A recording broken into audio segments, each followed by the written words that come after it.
شہنشاہ نے حکم دیا، اب تم چاروں دربار خاص میں جاؤ اور جس کا جہاں جی چاہے وہاں بیٹھ جائے۔ سب شہزادے سر جھکائے ہوئے برابر والے دربار خاص میں داخل ہوئے۔ انہوں نے دربار کی نشستوں پر نظر دوڑائی۔ سامنے کی طرف ایک قدرے بلند جگہ پر شہنشاہ شاہ جہاں کا نیا نیا بنوایا ہوا تخت طاؤس پورے آب و تاب کے ساتھ جگمگا رہا تھا۔ تخت کے دائیں ہاتھ پر وزیر اعظم سلطنت مغلیہ کی خوبصورت نشست تھی اور بائیں طرف ویسی ہی ایک نشست سپہ سالار افواج شاہی کی نشست تھی۔ ایک تیسری نشست اس کے ساتھ لگی تھی جس پر دوسرے ممالک سے آئے ہوئے سفیر یا بھارت کے والیان ریاست بیٹھتے تھے۔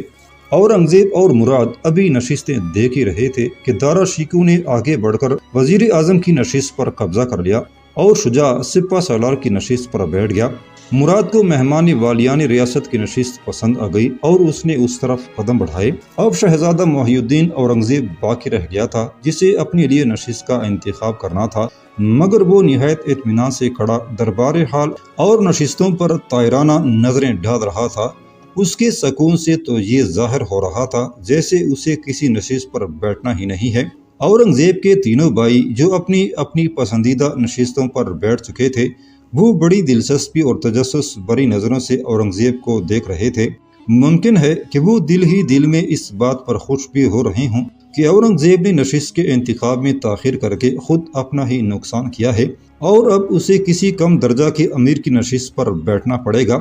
پھر بیٹھے ہوئے شہزادوں نے دیکھا کہ اورنگزیب کے پیروں میں حرکت ہوئی اور وہ نشستوں کے درمیانی راستے پر آہستہ آہستہ یوں بڑھنے لگا جیسے چہل قدمی کر رہا ہو۔ سب بھائیوں کی نظریں اس پر جمی ہوئی تھی۔ اس نے دائیں بائیں بیٹھے ہوئے بھائیوں پر کوئی توجہ نہ دی اور آگے ہی آگے بڑھتا رہا۔ پھر اس نے قدم روک کر پہلے اپنے بھائیوں پر نظریں ڈالیں، اس کے بعد سامنے کی طرف دیکھا۔ اس کے سامنے شہنشاہ شاہ جہاں کا تخت طاؤس اپنی پوری رعنائیوں سے جگمگ جگمگ کر رہا تھا۔ اورنگزیب چند لمحوں تک تخت طاؤس کو گھورتا رہا۔ بھائیوں کی نظریں اب بھی اس پر جمی ہوئی تھی اور ان کے تجسس میں کچھ زیادہ ہی اضافہ ہو گیا تھا۔ اسی وقت اورنگزیب نے تخت طاؤس کی طرف قدم بڑھائے۔ وہ گنگا جمنی سیڑھیوں کے پاس پہنچا، سیڑھیاں چڑھی، پلٹ کر بھائیوں کو دیکھا، پھر بڑے اطمینان اور سکون کے ساتھ تخت طاؤس پر بالکل اس طرح بیٹھ گیا جیسے شہنشاہ شاہ جہاں بیٹھتا تھا۔ دارا، شجاع اور مراد کے دل زور زور سے دھڑکنے لگے۔ انہیں اورنگزیب کی اس حرکت پر غصہ بھی آیا۔ دارا کو تو اتنا طیش آیا کہ وہ نشست سے کھڑا ہوا اور چیخ کر بولا، یہ کیا بدتمیزی ہے اورنگزیب؟ اورنگزیب نے اسے تیز نظروں سے گھورا اور جواب دیا، کیا ہوا؟ کیسی بدتمیزی؟ دارا پھر چیخا، شہنشاہ بابا کے تخت پر بیٹھ گئے اور پوچھتے ہو کیسی بدتمیزی؟ کیا تم نہیں جانتے کہ شہنشاہ بابا کی نشست پر بیٹھنا نہ صرف بدتمیزی ہے بلکہ جرم بھی ہے؟ اورنگزیب مسکرایا، بولا، تم وزیر اعظم کی نشست پر بیٹھ گئے، میں نے کوئی اعتراض نہیں کیا، مگر میں نے شہنشاہ بابا کے تخت پر بیٹھنے کی تو جرت نہیں تھی۔ دارا نے اسے کھا جانے والی نظروں سے دیکھتے ہوئے کہا۔ اورنگزیب کے لبوں پر اب تک مسکراہٹ کھیل رہی تھی۔ اس نے جواب دیا، اس میں بگڑنے یا تھاؤ کھانے کی قطعی ضرورت نہیں، جس میں جتنی جرت اور حوصلہ ہوتا ہے وہ اسی کے مطابق قدم اٹھاتا ہے۔ آپ کی نظر وزیر اعظم کی نشست تک پہنچی اور آپ اس پر قابض ہو گئے۔ میرے حوصلے نے تخت طاؤس کو پسند کیا اور میں یہاں آ بیٹھا۔ دارا شیکو اور زیادہ جل بھن گیا۔ اس نے کہا، اچھا آنے دو شہنشاہ بابا کو، پھر تمہیں اپنے حوصلے کی سزا ملے گی۔ اسی وقت شہنشاہ شاہ جہاں اپنے تمام بڑے بڑے امراء اور وزراء کے ساتھ دربار حال میں داخل ہوا۔ اس کی پہلی نظر ہی تخت طاؤس پر پڑی جس پر شہزادہ اورنگزیب نہایت اطمینان اور کمال بے خوفی سے بیٹھا ہوا تھا۔ شاہ جہاں کے قدم جیسے زمین نے پکڑ لیے۔ وہ حیران حیران نظروں سے اورنگزیب کو دیکھ رہا تھا۔ اس کے تصور میں بھی نہ تھا کہ کوئی شہزادہ تخت طاؤس پر بیٹھنے کی ہمت کرے گا۔ دارا شیکو نے فوراً اعتراض کیا، دیکھا شہنشاہ بابا، اورنگزیب کتنا بدتمیز ہے، آپ کے تخت پر چڑھ کے بیٹھ گیا ہے۔ شہنشاہ کے کچھ کہنے سے پہلے ہی اورنگزیب بول پڑا، شہنشاہ بابا، آپ نے فرمایا تھا کہ دربار خاص میں جس کا جس نشست پر جی چاہے بیٹھ جائے۔ سب اپنی اپنی پسند کی نشستوں پر بیٹھ گئے۔ مجھے تخت طاؤس پسند آیا، بس میں یہاں آ بیٹھا۔ دارا بھائی اعتراض کیوں کر رہے ہیں؟ شاہجہاں استعجاب میں ڈوبا کھڑا تھا۔ اس کی سمجھ میں نہ آ رہا تھا کہ کیا کرے یا کیا کہے۔ آخر اس نے شہزادوں کا جھگڑا ختم کرنے کے لیے کہا، ٹھیک ہے دارا بیٹے، تم خاموش رہو۔ پھر شاہجہاں نے پلٹ کر اپنے درباریوں کو دیکھا۔ وہ سب بھی حیرت کے سمندر میں اب تک غوطے لگا رہے تھے۔ وہ کبھی تخت طاؤس پر براجمان اورنگزیب کو دیکھتے اور کبھی دوسرے شہزادوں پر نظریں ڈالتے۔ شاہجہاں کو اپنی طرف مخاطب دیکھ کر وہ سب باادب ہو گئے۔ شاہجہاں نے تکی تکی آواز میں کہا، شہزادوں کی نشستیں دیکھیں آپ نے؟ جی عالی جا، دیکھ لیں، قاضی القضاء نے جواب میں عرض کیا۔ اس کے بعد شہنشاہ نے کسی اور سے سوال کیا اور نہ کسی امیر نے خود بولنے کی کوشش کی اور کچھ دیر خلاؤں میں گورتا رہا، پھر حکم دیا، دربار برخاست کیا جاتا ہے۔ اتنا کہنے کے بعد شہنشاہ بغلی دروازے سے جو محل کے زنان خانے میں کھلتا تھا اندر چلا گیا۔ درباریوں نے بھی ایک ایک کر کے اپنے گھروں کی راہ لی۔ یا تو وہ سب کچھ جانتے ہوئے بھی خاموش واپس ہوئے تھے، یا پھر ان کی سمجھ میں یہ بات نہ آ سکی تھی کہ شہنشاہ پر اچانک خاموشی کا دورہ کیوں پڑ گیا ہے اور وہ بغیر کوئی فیصلہ کیے محل میں کیوں واپس ہو گیا ہے۔ شہنشاہ شاہجہاں نے چاروں شہزادوں کا امتحان لینے کا اس لیے فیصلہ کیا تھا تاکہ اسے یہ اندازہ ہو سکے کہ کس شہزادے میں کتنی ذہانت اور جرأت ہے۔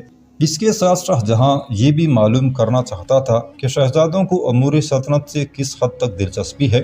دربار میں سب سے بلند مرتبہ آصف خان کا تھا جو شاہجہاں کا خسر تھا۔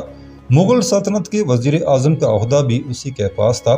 وزیر اعظم آصف خان کی مسند شہنشاہ کے دائیں جانب پہلی مسند تھی۔ شاہجہاں کو دارا شکوہ سے سب سے زیادہ پیار تھا اور وہ دل سے چاہتا تھا کہ دارا کو تمام امورا ولی عہد تسلیم کر لیں، مگر یہ بات وہ اپنی زبان سے نہیں کہنا چاہتا تھا۔ اس کی یہ خواہش تھی کہ دارا وزیر اعظم آصف خان کی نشست پر بیٹھ جائے تاکہ وہ امورا سے کہہ سکے کہ دارا نے چونکہ دربار میں سب سے اونچی مسرت پسند کی ہے اس لیے وہ ولی عہد بننے کے قابل ہے۔ دارا زیادہ ذہین تو نہ تھا، مگر شہنشاہ کے اس امتحان سے اس کی سمجھ میں یہ آیا تھا کہ شہنشاہ یہ دیکھنا چاہتا ہے کہ کون شہزادہ دربار کی سب سے اعلیٰ مسند پر بیٹھتا ہے۔ دارا کی نظر میں سب سے اعلیٰ مسند وزیر اعظم آصف خان کی تھی، اس لیے وہ جب دربار حال میں گیا تو دوڑتا ہوا آصف خان کی مسند پر چڑھ کر بیٹھ گیا۔ دارا کے بعد شاہ شجاع اور مراد نے بھی اپنی اپنی پسند کے مطابق مسندیں سنبھالیں۔ اب باقی اورنگزیب رہ گیا تھا۔ وہ حال میں داخل ہونے کے بعد ایک طرف خاموشی سے کھڑا تھا۔ پھر جب تمام شہزادے مسندیں سنبھال چکے تو تخت شاہی کی طرف بڑھا اور بڑے اطمینان سے تخت پر بیٹھ گیا۔ اس کی اس جرأت یا حرکت پر دارا بہت چراغ پا ہوا۔ اس نے شہنشاہ سے اس کی شکایت بھی کی مگر اس سے کچھ حاصل نہ ہوا۔ شہنشاہ شاہجہاں جب امراء وزراء کے ساتھ دربار خاص میں پہنچا تو اورنگزیب کو تخت شاہی پر قابض دیکھ کر ششدر رہ گیا۔ اس کے تصور میں بھی نہیں تھا کہ اس کا کوئی بیٹا تخت شاہی پر بیٹھنے کی جرأت کر سکتا تھا۔ وہ اس سلسلہ میں اورنگزیب کو تنبیہ نہ کر سکتا تھا کیونکہ اس نے خود ہی اعلان کیا تھا کہ جو شہزادہ جس مسند پر چاہے وہاں بیٹھ جائے۔ شہزادے اورنگزیب کے تخت شاہی پر بیٹھنے سے شاہجہاں فوراً اس نتیجے پر پہنچا کہ اس کے تمام بیٹوں میں اورنگزیب کو تخت شاہی حاصل کرنے کی سب سے زیادہ خواہش ہے اور وہ اس کا اہل ہے کیونکہ اس میں حصول اقتدار کے لیے جرأت بھی موجود ہے۔ اس واقعہ کو ایک ہی سال گزرا تھا کہ ایک اور ایسا واقعہ پیش آیا جس نے یہ ثابت کر دیا کہ شہزادہ اورنگزیب صرف ذہین ہی نہیں بلکہ اس میں شجاعت بھی کھوٹ کھوٹ کر بھری ہوئی ہے۔ اس واقعہ کی تفصیل اس طرح ہے۔ جس زمانہ میں شاہجہاں لاہور میں مقیم تھا ان ایام میں شہنشاہ اکثر اوقات شالیمار باغ میں ہاتھیوں کی لڑائی دیکھا کرتا تھا۔ انہی دنوں بنگال کے ضلع دار نے 40 عدد جنگی تربیت یافتہ ہاتھی شہنشاہ کی خدمت میں ارسال کیے تھے اور ان ہاتھیوں کی بہت تعریف و توصیف کی تھی۔ ایک دن شہنشاہ دریچے میں بیٹھا ہاتھیوں کی لڑائی دیکھ رہا تھا۔ چاروں شہزادے بھی اپنے اپنے گھوڑوں پر سوار تماشا دیکھ رہے تھے۔ سامنے دو ہاتھی گتم گتا ہو رہے تھے کہ اچانک ان میں ایک ہاتھی شاید شکست کھا کر بھاگا۔ اس ہاتھی کا رخ شہزادوں کی طرف تھا اس لیے شہزادے گھبرا کر ادھر ادھر گھوڑے بھگانے لگے، مگر شہزادہ اورنگزیب جس کی عمر اس وقت صرف 14 سال تھی نہایت اطمینان سے اپنے گھوڑے پر جمع بیٹھا رہا۔ اس نے اپنی جگہ سے ذرا بھی جنبش نہ کی جہاں تک کہ بھاگتا ہاتھی اس کے قریب سے نکل گیا۔ دوسرا ہاتھی جس نے اس ہاتھی کو مار بگایا تھا وہ اس کے تعاقب میں آ رہا تھا۔ اس نے شہزادے کو راستے میں کھڑا دیکھا تو اپنے حریف کو چھوڑ کر شہزادے کی طرف متوجہ ہوا۔ شہزادے کے ہاتھ میں نیزہ تھا، اس نے اس نیزے سے ہاتھی پر حملہ کر دیا۔ ہاتھی نیزے کا زخم کھا کر ایک لمحے کے لیے اپنی جگہ رک گیا مگر دوسرے ہی لمحے ہاتھی نے شہزادے پر حملہ کر دیا اور اپنی سونڈ کی ضرب سے شہزادے اور گھوڑے دونوں کو نیچے گرا دیا۔